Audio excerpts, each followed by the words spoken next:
Hello बच्चों, welcome to our channel SRS learning. और बेटा ये आपकी 9th क्लास की साइंस की वर्कशीट है। वर्कशीट का जो नंबर है वो है 71 और जो हमारी डेट है वो है 23 दिसंबर 2020। सबसे पहले आपको अपना यहाँ पे नाम और यहाँ पे आपको अपनी क्लास टीचर का नाम लिखना है। ठीक है बच्चों, इसमें हमारा न्यू चैप्टर शुरू हुआ है, why do we fall ill, कि हम बीमार क्यों पड़ते हैं। इसमें आज जो हम टॉपिक लेंगे वो है हेल्थ और इसके इम्पोर्टेंस, मतलब हेल्थ के क्या, हमारे स्वास्थ्य के क्या इंपॉर्टेंस है उसको समझेंगे। तो ज्ञान जो है अपनी दीदी से क्वेश्चन पूछता है कि these days so many healthy people are getting infected by corona, what can be the reason for this, के आजकल जो स्वस्थ व्यक्ति हैं, मतलब जो बिल्कुल फिट है, वो भी कोरोना से ग्रस्त हो रहे हैं, मतलब कोरोना से इन्फेक्टेड हो रहे हैं। तो इसका रीज़न क्या है? तो जवाब दे रहे जिज्ञासा दीदी कि COVID is spreading due to the two reason, कि जो कोविड है वो दो रीजन से क्या है स्प्रेड हो रहा है। First of all weak immunity and a carelessness. एक तो जो इंसान है उसमें जो वीक इम्यूनिटी है, इम्यूनिटी बहुत कम है, और एक क्या, केयरलेसनेस। आजकल आप देखते होंगे जहाँ कहीं भी आप जाएंगे लोगों ने मास्क बिल्कुल भी नहीं पहन रखे, वो ऐसे मतलब ऐसा लगता है कि नॉर्मल लाइफ चल रही है कोरोना से पहले वाली। तो ये केयरलेसनेस है उनकी। ठीक है, तो इसके कारण भी क्या है, ये कोरोना फैल रहा है। According to the World Health Organization, ये WHO की फुल फॉर्म है क्या, World Health Organization. Health is a state of being well enough to function well physically, mentally and socially.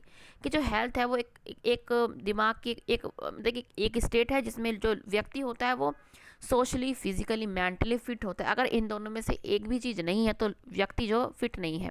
ठीक है, अगर वो फिजिकली मतलब फिट है, बॉडी सही है, बट वो मेंटली थोड़ा सा वैसा, तो भी वो फिट नहीं माना जाएगा।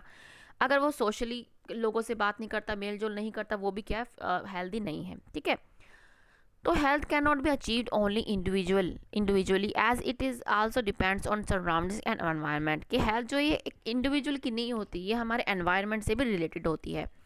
It is a social responsibility to maintain cleanliness and hygiene to prevent spreading of diseases like corona. कि ये हमारी पूरी सोशल, हमारे पूरी समाज की जिम्मेदारी है कि हमें अपने जो आसपास का वातावरण है उसको साफ रखें, हाइजीन रखें, ताकि जो हम कोरोना जैसी बीमारियां हैं उसको हम बचा पाएँ। ठीक है, अब हेल्थ का बताया इन्होंने अलग अलग कि the person is under not under any kind of psychological stress और टेंशन, वो उसको मेंटल फिटनेस बोलते हैं। फिजिकल फिटनेस क्या है कि the person is active and disease free. Social fitness क्या है, the person is able to communicate and socialise well to fulfil his requirements. कि वो अपनी रिक्वायरमेंट्स के लिए या लोगों से अपनी तालमेल बिठा सके, उसको हम बोलेंगे सोशली फिटनेस। अब कंडीशन जैसे गुड हेल्थ के लिए कुछ कंडीशंस हैं, वो क्या है कि पर्सन क्या हेल्दी होना चाहिए, बैलेंस डाइट और हेल्दी डाइट इंटेक लेना चाहिए उसको गुड हेल्थ के लिए। पर्सनली हाइजीन और सोशली हाइजीन रखना चाहिए, अपना तो रखे रखे बाहर का भी वो मतलब सुबह से हाइजीन रखे। एक्टिव लाइफ होनी चाहिए, रेगुलर एक्सरसाइज करे, हेल्दी कॉन्शियस एटीट्यूड होना चाहिए, good physical and social environment. It includes clean surroundings, good sanitisation, proper garbage disposal and clean drinking water. मतलब क्या है, वो अच्छी तरह से अपना क्लीन करे, गुड सैनिटाइजेशन होना चाहिए, प्रॉपर गार्बेज आप जो कूड़ा फेंकते हैं उसका अच्छा होना चाहिए, और good economic conditions for providing of good food, कि अच्छा खाना खाने के लिए उनकी जो इकोनॉमिक, जो मतलब उनके पास क्या है, पैसा होना चाहिए। आपकी कंडीशंस है नेसेसरी फॉर गुड हेल्थ। अब है कि सिग्निफिकेंस ऑफ हेल्थ, के हेल्थ का महत्व क्या है, सिग्निफिकेंस क्या है।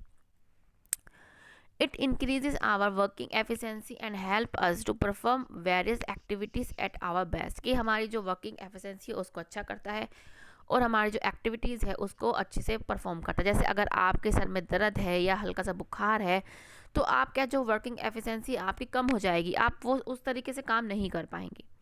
और क्या, it helps us to cope up with social and mental pressure without much difficulty. और ये हमारे को जो कोई बाई चांस सोशल और मेंटल प्रेशर आ जाए तो उसको हम कोप अप कर सकते हैं, उसके साथ हम लड़ सकते हैं।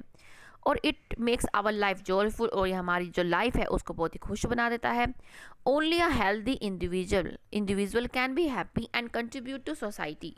We need good health not only for our selves but also for our society. के एक अच्छा, जो कहते हैं ना, स्वस्थ व्यक्ति ही दूसरों को स्वस्थ रख सकता है, तो हमें रखना चाहिए। और अगर हम खुद, हमारी जो अच्छी हेल्थ होगी तभी हम अपने देश के लिए, अपने अपने खुद के लिए और अपने परिवार के लिए भी हम क्या है, उनके लिए अच्छा काम कर पाएंगे। तो हमें गुड हेल्थ बहुत ज़रूरी है। अब हम ये पढ़ते हैं यहाँ पे जो डिफरेंस लिखा है कि what is the difference between healthy and being disease free. कि sometimes a person who is not suffering from any disease might be unhealthy. कि वो किसी से अगर वो किसी भी डिसीज से सफरिंग नहीं है तो वो अनहेल्दी हो सकता है। जैसे कि if a good singer is not able to sing well despite being not sick we can say he is not healthy. कि अगर एक सिंगर अच्छा है, उसके स्वास्थ्य अच्छा है, लेकिन तब भी वो क्या है, गा नहीं पा रहा अच्छे से, तो हम कहेंगे कि वो हेल्दी नहीं है। This meaning of healthy differs from person to person. और ये हेल्दी का मतलब, जो हेल्दी का जो एक स्टेट है ना, वो पर्सन टू पर्सन चेंज हो जाती है। अ मजिशियन, जो म्यूज़िक वाले होते हैं, magician may be having enough breathing capacity in lungs, while a dancer may be able to stretch body in difficult poses.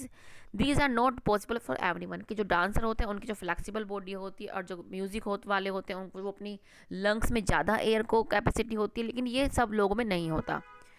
But we can not say that others are not healthy. In other words being disease free does not mean that the person is healthy. कि सिर्फ disease free ही होना हम नहीं कह सकते कि इंसान healthy नहीं है। On the contrary of a person is suffering from disease then it is not healthy as well. ठीक है, तो हमने ये पूरा पढ़ लिया। अब हम इसमें क्वेश्चन आंसर करते हैं कि what is health and what write its significance. तो हेल्थ तो हम यहीं से लिख लेंगे कि health is a state of being well enough to function well physically, mentally और सोशली। ये आपका फर्स्ट क्वेश्चन का ए पार्ट है। और बी पार्ट क्या है, इसका सिग्निफिकेंस जो हमने अभी बहुत समझा, वो इसके सिग्निफिकेंस है ये वाला। तो ये आपका सेकंड क्वेश्चन, फर्स्ट क्वेश्चन का सेकंड पार्ट है। नेक्स्ट क्वेश्चन है कि how being disease free different, मतलब डिफरेंस लिखना है इसमें डिसीज फ्री में और हेल्दी में, बीइंग अ हेल्दी। तो ये हमने आपके या आपके सपोर्टिंग मटेरियल में ही था, उससे हमने ले लिया कि क्या it is a state of absence of disease. ये डिसीज़ का ना होना अब्सेंस है। इट रेफर्स, ये सिर्फ इंडिविजुअल्स के हम रिलेट कर सकते हैं, क्योंकि इंडिविजुअल टू इंडिविजुअल ये जो डिसीज़ फ्री है ये अलग हो सकता है। जैसे हमने समझा था, सिंगर के लिए अलग होता है, किसी इंडिविजुअल के लिए अलग होता है। और द इंडिविजुअल में भी गुड हेल्थ और पुअर हेल्थ, के एक इंडिविजुअल की गुड हेल्थ भी हो सकती है, पुअर हेल्थ भी हो सकती है। इसको तो हमने अभी समझा ही था। तो ये बच्चे आपका सेकंड क्वेश्चन है। अब नेक्स्ट क्वेश्चन क्या है कि are there any more requirements for good health apart from the above. के इनसे अलग हमारे गुड हेल्थ के कुछ और हो सकता है कि we should drink at least 6 to 8 glasses of water daily a day. हमें डेली लिख सकते हैं या डे लिख सकते हैं कि हमें कम से कम 6 से 8 गिलास पानी पीना चाहिए, हमें एक्सरसाइज डेली करनी चाहिए, हमें बैलेंस डाइट खानी चाहिए। ये भी हम लिख सकते हैं। और हमें ये भी लिख सकते हैं हम कि इसमें we should wake up early in the morning and, ठीक है, तो ये भी हम लिख सकते हैं कि हमें सुबह जल्दी उठना चाहिए और जल्दी सोना चाहिए। नेक्स्ट है हमारा कि what do you mean by mental, social and emotional aspects of health. के इनके एस्पेक्ट्स के मतलब क्या है। तो ये क्या है, ये भी हमने आपके लिखा कि mental health means that one should not suffer from psychological stress. ये आपके वर्कशीट में भी लिखा था, ठीक है, कि कोई भी साइकोलॉजिकल स्ट्रेस से सफ़र ना करे। क्वेश्चन क्या है कि means that the person should be able to socialise and communicate to meet his needs. वो क्या अपने नीड्स के लिए दूसरों से क्या बात कर सके सोशली, वही है जो आपस में, जो बाहर घर में भी और बाहर में भी क्या है आपस में बना के रख सकते, तालमेल बिठाए। और इमोशनली क्या है कि इमोशनली हेल्थ क्या है कि means that the person should B emotionally strong and balance. के वो इमोशनली स्ट्रॉन्ग और बैलेंस होना चाहिए, नहीं कि वो इमोशनली टूट जाए बिल्कुल। वो उसमें इतना गट्स होने चाहिए कि वो बैलेंस कर पाए अपने इमोशंस को। तो बच्चों ये आपकी 9th क्लास की बेटा साइंस की वर्कशीट है। मुझे पूरी उम्मीद है आपको अच्छी लगी हो, तो लाइक का बटन जरूर दबाइएगा।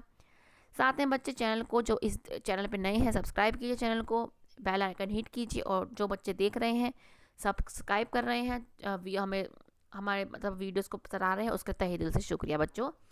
अब मिलते हैं आगे की वर्कशीट के साथ। हमेशा खुश रहिए बच्चों, कोविड-19 से बच के रहिएगा। बाय बच्चों, मिलते हैं आगे की वर्कशीट के साथ। बाय।